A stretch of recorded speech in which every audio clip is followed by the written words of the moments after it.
The vast Asian steppe was defined by brutal anarchy. Raiding, theft, and revenge were the only laws, locking tribal groups in endless, self-destructive cycles. The man who would challenge this chaos was born Temujin, son of Yesudei, a minor chieftain of the Borjigin clan. But at the age of 9, his fate was brutally sealed. Yesugei was poisoned by a rival tribe, the Tatars. The consequences were immediate and catastrophic. Yesugei's followers abandoned his widow Holan and her 7 young children, leaving them exposed and defenseless. Temujin was instantly stripped of his inheritance and authority, becoming a hunted exile.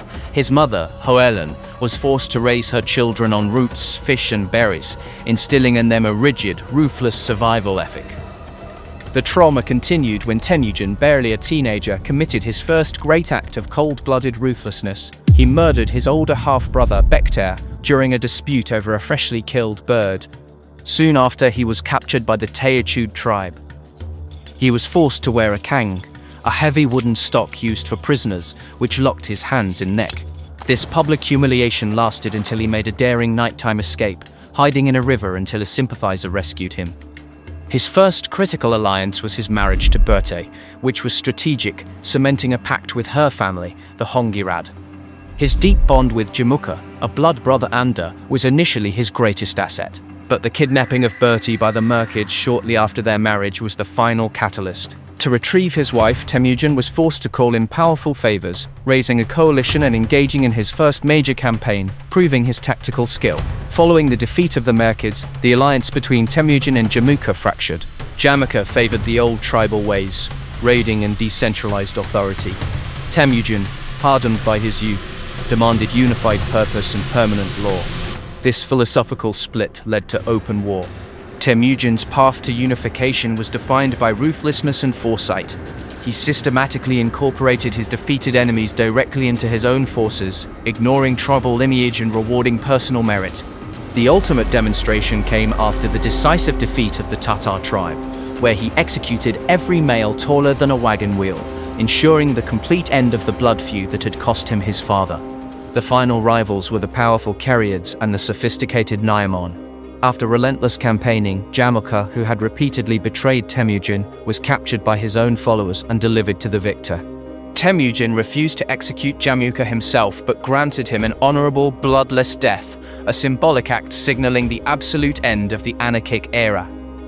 In 1206 AD, at a great tribal gathering, the Kurultai, Temujin declared the unification of all tribes and was proclaimed Genghis Khan, or universal ruler. Genghis Khan had built the ultimate cavalry army, fast, ruthless, and loyal. But now, they faced their first true enemy, one that stood still. To the south lay the rich, ancient civilizations of China, specifically the Western Jin dynasty.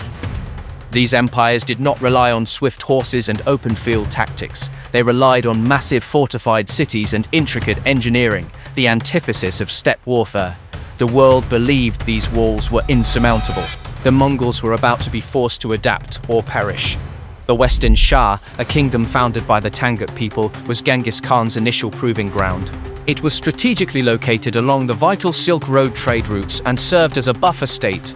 The first campaign in 1205 was a reconnaissance raid for tribute, but the second in 1209 AD was a full-scale test of conquest.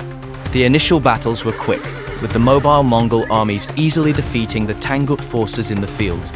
But the real challenge arose at the gates of the capital, Yinchuan, a massive, well-supplied city defended by high walls and moats. The Mongol army, composed almost entirely of horse archers, had no siege engines, no engineers, and no experience with fixed fortifications. They had no choice but to lay siege, hoping to starve the city out, a tactic that took time, consumed supplies, and tied down their highly mobile forces. After months of stalemate, Genghis Khan took a desperate, improvised measure. He ordered his men to breach the walls by diverting the nearby Yellow River. The initial outcome was disastrous. The improvised dams failed, flooding the Mongol camp instead of the city. This setback, however, proved a critical lesson. Improvisation alone would not conquer China. The Western Shia eventually surrendered, paying a massive tribute in camels, horses, falcons, and gold, but they retained their sovereignty. Crucially, they were required to supply Mongol forces with troops, becoming a vassal state and a supplier of essential Chinese expertise. The Jin dynasty Jurchen controlled northern China and was the true regional power, boasting a population and army several times the size of the Mongols. In 1211, Genghis Khan declared war. The Battle of Yehuing 1211, or Fox's Mouth Ridge, saw Genghis Khan strategically use the mountainous terrain to neutralize the Jin army's numerical superiority. The Mongols attacked the main body of the Jin army while they were bottlenecked, utilizing their superior organization and discipline. The ensuing slaughter effectively destroyed the main field army of the Jin dynasty, a catastrophic loss from which they would never fully recover. After sweeping away the Jin field forces, the Mongols again encountered the problem of walls. They had to choose between endless blockades or finding a way to master the art of the siege. This was the moment the Mongol army transitioned from a pure cavalry force to a hybrid army of horsemen and artillery masters. In 1213, Genghis Khan bypassed the heavily fortified capital of Zhongdu, modern Beijing, initially isolating it while his forces ravaged the rest of North China. In 1214, he placed the city under siege. The siege was not won by assault, but by attrition and psychological warfare, having crushed the Western Jai and dismantled the Jin dynasty, but conquering the east was merely a prelude. To the west lay the wealthy, sprawling Khwarezmian Empire, centered on modern Iran, Afghanistan, and Uzbekistan. Genghis Khan sought not conflict, but commerce. In 1218, he dispatched a massive trade caravan, approximately 450 Muslim merchants carrying immense wealth in gold, silver, and the finest silks, to establish official trade relations with the Khwarezmian Shah. The Shah's response was not a treaty, but an act of catastrophic betrayal.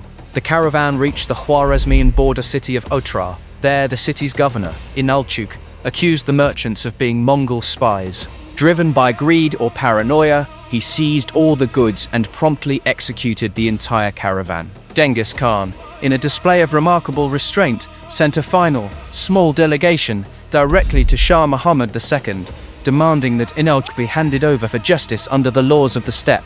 The Shah's reaction sealed his fate and the fate of his empire. He executed the chief Muslim diplomat and, in a gesture of profound humiliation, shaved the beards of the two slaving Mongol envoys, sending them back to the Khan. Genghis Khan personally led the invasion, mobilizing his entire army, estimated at between 150,000 and 200,000 soldiers, including his sons and his most formidable generals, Subutai, Jebei, and Tolui. The Khwarezmian Empire was geographically vast, but Shah Muhammad II committed a fatal strategic error. He believed the Mongols would be incapable of defeating his fixed garrisons. He divided his forces across his major cities rather than concentrating them for a decisive field battle. Genghis Khan exploited this. He employed a masterful strategic deception, sending a massive visible force toward Otrar, but detaching a much smaller, highly mobile force of 20,000 men under his two brilliant generals, Jebei and Subutai, to sweep around the Khwarezmian flank. Simultaneously, he led a smaller main force on a daring 300-mile crossing of the Kizilkum Desert, flanking the Shah's positions and striking at the city of Bukhara. The Khwarezmian Empire began to collapse almost instantly. Otrar was besieged for 5 months, a slow, methodical destruction demanded by the Khan for revenge. When Governor Inalchuk was finally captured, he was executed. In Bukhara, the city fell quickly in February 1220. Genghis Khan entered the main mosque, using the high pulpit to address the terrified populace. He declared that he was not seeking gold or land, but was merely the scourge of God sent to punish them for the sins of the Shah. This moment marked the true beginning of the Mongol terror campaign. He then marched on Samarkand, the magnificent capital, whose walls and garrison were massive. But the Shah's divided strategy meant no reinforcement arrived. The city was quickly overwhelmed by the combined Mongol forces and their newly refined Chinese siege technology.